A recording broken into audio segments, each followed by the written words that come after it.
O que esperar da seleção da Noruega na Copa do Mundo? Eu sou o Dornas e esse é o perfil da Copa Quadro, onde eu te conto tudo que você deve esperar das 48 seleções. Hoje vamos falar sobre a Noruega, que vem para sua quarta participação em Copas do Mundo, a primeira depois de 28 anos. A última vez que eles jogaram uma Copa do Mundo foi lá na França em 98. E nessa última participação ela estava no grupo do Brasil, que também tinha Marrocos e Escócia, um grupo bem parecido com o grupo do Brasil desse ano. Naquela ocasião eles foram eliminados pela Itália por 1-0 nas oitavas de final, mas eles conseguiram conquistar uma vitória sobre o Brasil por 2-1. E essa também foi a melhor campanha da história da Noruega, principalmente marcado pela vitória sobre o Brasil. E qual foi a campanha da Noruega para se classificar para essa Copa do Mundo? Eles fizeram parte do grupo I das eliminatórias da UEFA e conseguiram a classificação de forma invicta. Eles ganharam as 8 partidas e jogaram a Itália para repescagem. E o grande destaque foi a vitória sobre a Moldova por 11-1, onde Haaland fez 5 gols. Hoje a seleção da Noruega ocupa a 31ª colocação do ranking da FIFA. A Noruega vem para a Copa do Mundo também no grupo I, coincidentemente. Só que dessa vez o grupo I tem França, Senegal, Iraque e também a Noruega. O histórico contra os adversários varia bastante. Contra a França foram 15 jogos, 7 vitórias da França, 4 da Noruega e 4 empates. Já contra a Senegal foi só uma partida disputada, um amistoso e Senegal ganhou. Já contra o Iraque as duas seleções nunca se enfrentaram, ou seja, não existe retrospecto. E a Noruega, que é um país do norte da Europa com 5,5 milhões de habitantes, é um dos menores da Copa e vive hoje a melhor geração da sua história, principalmente comandada por Haaland e Odegaard. A seleção é comandada por Solbakken, norueguês de 58 anos. Ele está no comando da seleção desde dezembro de 2020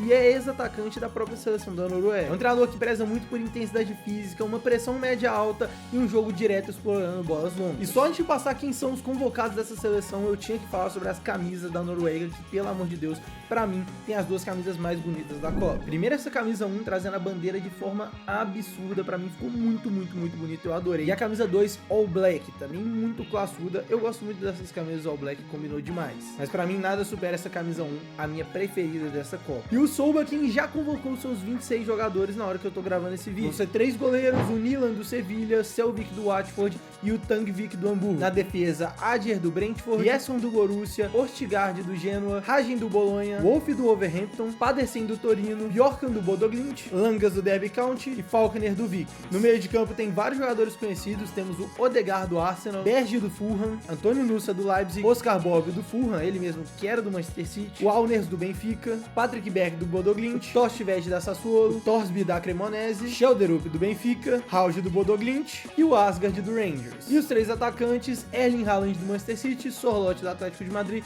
e Larsen do Crystal Palace. É um time que vem na base de um 4-3-3 com a seguinte escalação: Miland no gol, Riesso na lateral direita, que é uma das peças-chave dessa seleção, Adjer e Hagen na zaga e o Wolf na lateral esquerda. Berg é o primeiro volante, a dupla de meio-campistas com Torstvedt e Odegaard. Na ponta direita, atuando quase que como um falso ala, fica o Sorloth, na esquerda fica o Nusa e como centroavante, Erling Haaland. E o que você pode esperar da organização tática desse time dentro de campo? Como eu disse, é um time que joga numa estrutura base de 4-3-3, principalmente porque é a melhor formação para conseguir encaixar todos os talentos desse time. Uma outra variação interessante que eles têm também é um 4-4-2, utilizada principalmente na ausência de Odegaard. Nesse cenário, o Sorloth abandona o corredor e atua como uma dupla do Haaland de fato, abrindo espaço para o Oscar Bob atuar na meia direita. Um outro jogador que ganha espaço nessa formação é o Berg, que atua como um volante um pouco mais recuado. E é muito interessante a forma que esse time cria, porque eles marcaram 37 gols em 8 jogos nas eliminatórias. É claro que 11 desses gols foram no mesmo jogo, mas ainda sobram 26 gols em apenas 7 jogos, uma média de mais de 3 gols por jogo. O time é regido por 2 grandes jogadores. O primeiro deles é o Berg, que é um pilar físico e técnico como o primeiro volante passador. E a criação de jogadas acontece de forma brilhante quando o Odegaard desce para ser o segundo jogador nessa criação. Os dois juntos vão praticamente ditar o ritmo de toda a partida. Um outro detalhe muito interessante é que essa seleção tem uma simetria muito forte nas alas. Na direita, o Sorloth é um centroavante que joga como ponta, ou seja, ele ataca centralizando sempre em diagonal em direção à área. Já Nusa na esquerda é um jogador de repertório de 1 contra 1. É o cara que vai pro fundo, vai tentar dribles para tentar cruzar essa bola para a área. E atacar a Noruega é um grande risco, principalmente pela exposição aos contra-ataques. Só ele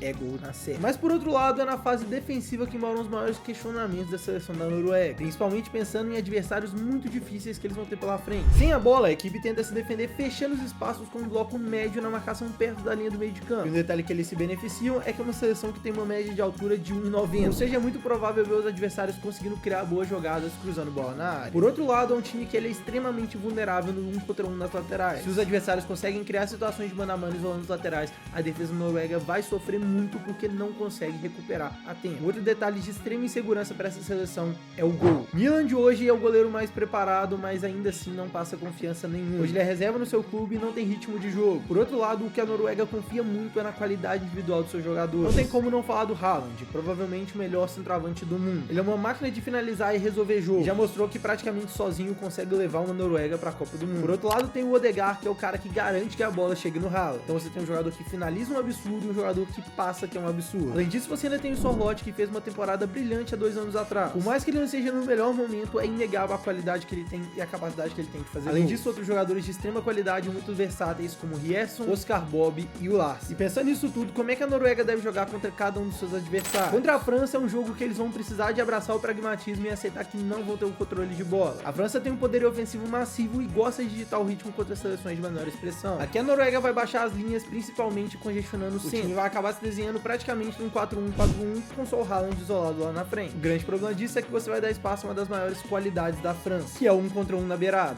Então aqui quem deve sofrer são os pontas, que vão ter que ao mesmo tempo que cobrir. Por outro lado, o Senegal também vai pressionar muito a Noruega, por isso eu imagino que eles não saiam tocando muitas bolas e sim tentem mais aqueles lançamentos nas costas dos pontos. E aqui quem eu acho que pode ser a chave desse jogo é o Nusa, que vai ter uma qualidade, vai ter espaço para 1 contra 1. Vai ser um duelo muito interessante de duas seleções extremamente físicas. Já contra o Iraque vai ser um jogo de ataque contra defesa. Aqui o segredo da Noruega vai ser abusar da amplitude do campo. Como a seleção do Iraque vai fechar o ônibus na frente da área, o jogo de profundidade no Haaland praticamente não vai existir. Aqui eles vão precisar de jogadores mais técnicos que consigam encontrar oportunidades mesmo no meio de campo muito congestionado. Uma coisa que pode aparecer muito nesse jogo é a bola aérea da Noruega. Um time que tem atacantes extremamente altos como Haaland e Sorloth com certeza vai mandar muita bola na área para conseguir fazer gol. E a seleção da Noruega é uma que eu espero bastante nessa Copa do Mundo e para mim pode até ser uma das zebras. Vem de um grupo extremamente difícil, então pode não se classificar puramente pela qualidade superior dos adversários, mas pode sim também conseguir ir longe. Para mim eles ficam em terceiro, mas conseguem se classificar e dependendo do chaveamento, eu não vejo nenhum absurdo imaginar eles jogando